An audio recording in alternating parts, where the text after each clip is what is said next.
రామాయణం యొక్క పుట్టుక వెనుక ఒక ఆసక్తికరమైన సన్నివేశం ఉంది. ఇది వాల్మీకి మహర్షి నోటి నుండి వెలువడిన తొలి శ్లోకంతో ప్రారంభమైందని పురాణాలు చెబుతున్నాయి.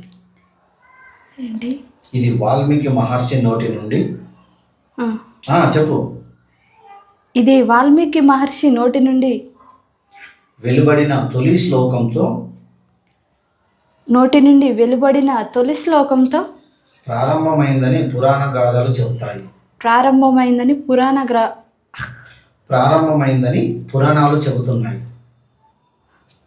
మొదలైందనొచ్చుగా. ప్రారంభం ఏంటి?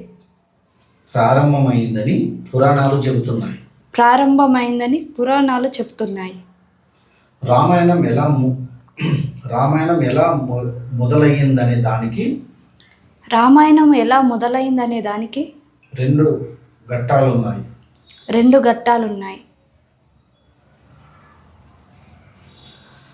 ఒకటి నారదుని ఉపదేశం.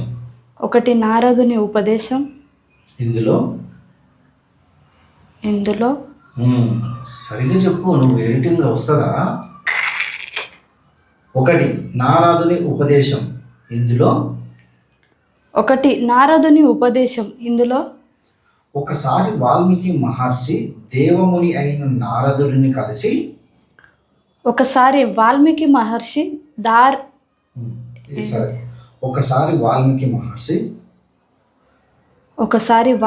మహర్షి దేవముని అయిన నారదుని కలిసి భూలోకంలో అన్ని సద్గుణాలు ఉన్న పూర్తి చేయవే, అట్లనే చెప్తాను కదా. నువ్వు చెప్తలేవు. భూలోకంలో ఉన్న అన్ని సద్గుణాలు కలిగిన ఉత్తమ పురుషుడు ఎవరు? ఇప్పుడు చెప్పు. భూలోకంలో ఉన్న అన్ని సద్గుణాలు కలిసి నేను చెప్పినట్లు చెప్పు. భూలోకంలో ఉన్న అన్ని సద్గుణాలు కలిగిన ఉత్తమ పురుషుడు ఎవరు అని ప్రశ్నిస్తాడు. అప్పుడు నారదుడు శ్రీరాముని గుణగణాలను ఆయన చరిత్రను వాల్మీకి వివరిస్తాడు. మళ్ళీ ఆయన చరిత్రను వాల్మీకి వివరిస్తాడు. దీనినే సంక్షేప రామాయణం అంటారు. దీనినే సంక్షేప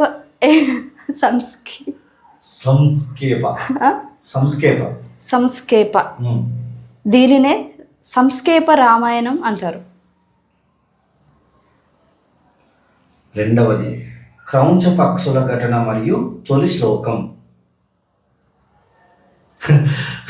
రెండవది క్రౌంచ పక్షుల ఘటన మరియు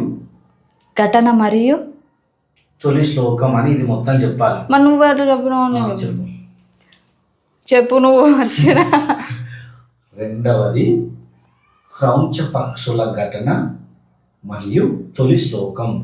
రెండవది క్రౌంచ పక్షుల సంక్షేపం. క్రౌంచ చెప్పు, రెండవది పక్కన పెట్టి అది చెప్పినగా చెప్పాలి. రెండవది క్రౌంచ పక్షుల ఘటన మరియు తొలి శ్లోకం. నారదుడు వెళ్ళిన తర్వాత వాల్మీకి మహర్షి తపాస నది తీరంలో స్నానానికి వెళ్తాడు. అది గుర్తుందని స్నానానికి వెళ్తాడు. మళ్ళీ చెప్పు. వాల్మీకి మహర్షి తపాస నది తీరంలో స్నానానికి వెళ్తాడు. వాల్మీకి మహర్షి అన్నది గుర్తుందా? వాల్మీకి మహర్షి తపాస నది తీరంలో స్నానంకి వెళ్తాడు.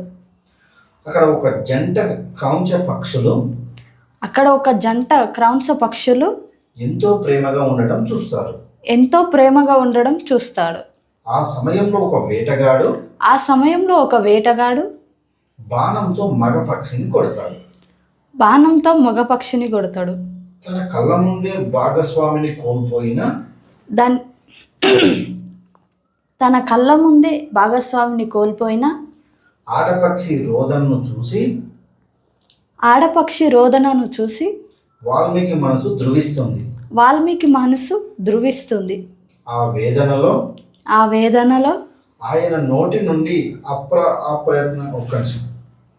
సంబంధం లేకుండానే ఏదో అంటది పక్కన. ఆయన నోటి నుండి ఒక శ్లోకం వెలువడుతుంది. ఇప్పుడు ఇదంతా మళ్ళీ చెప్పు. ఆయన నోటి నుంచి ఒక శ్లోకం వెలువడుతుంది.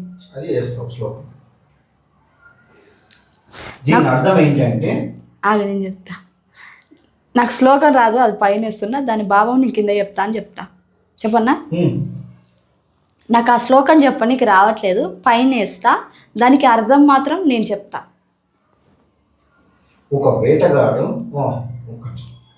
ఓ వేటగాడ ప్రేమలో మునిగి ఉన్న పక్షుల జంటలో ఒక దానిని చంపావు కాబట్టి నువ్వు శాశ్వతమైన కీర్తిని పొందలేవు అని అర్థం. బ్రహ్మదేవుని ఆజ్ఞ.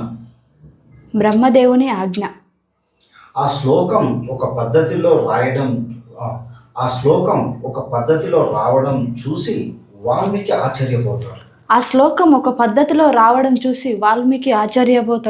అప్పుడు బ్రహ్మదేవుడు ప్రత్యక్షమై నీ నోట వచ్చింది సామాన్యమైన మాట కాదు. అది ఒక శ్లోకం. అదే శైలిలో రామచరితాన్ని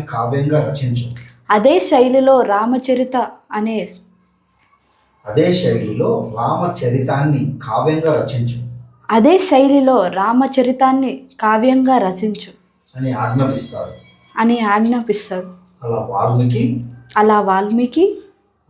అలా వాల్మీకి మహర్షి రామాయణాన్ని సంస్కృతంలో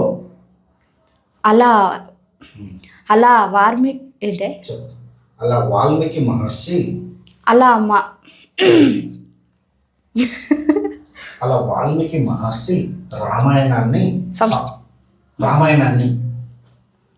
వాల్మీకి మహర్షి రామాయణాన్ని సంస్కృతంలో రచిస్తాడు. మళ్ళీ రామాయణాన్ని వరకే. ఓకే. అలా వాల్మీకి మహర్షి రామాయణాన్ని సంస్కృతంలో ఆది కావ్యంగా రచించాడు. చెప్పిన గ్యాప్ అయినాక చెప్పమ్మా. సంస్కృతంలో ఆది కావ్యంగా రచించాడు.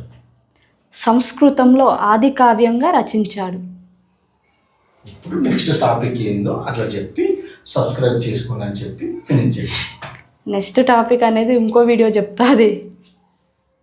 సరే ఇప్పుడు ఎట్లా ముగించు. సబ్స్క్రైబ్ మన ఛానల్, లైక్, షేర్, కామెంట్. మీకు ఒకవేళ ఏదన్నా స్టోరీ కావాలంటే నన్ను అడగండి. అదే డివోషనల్ స్టోరీస్ నేను చెప్తాను నెక్స్ట్ వీడియోలో.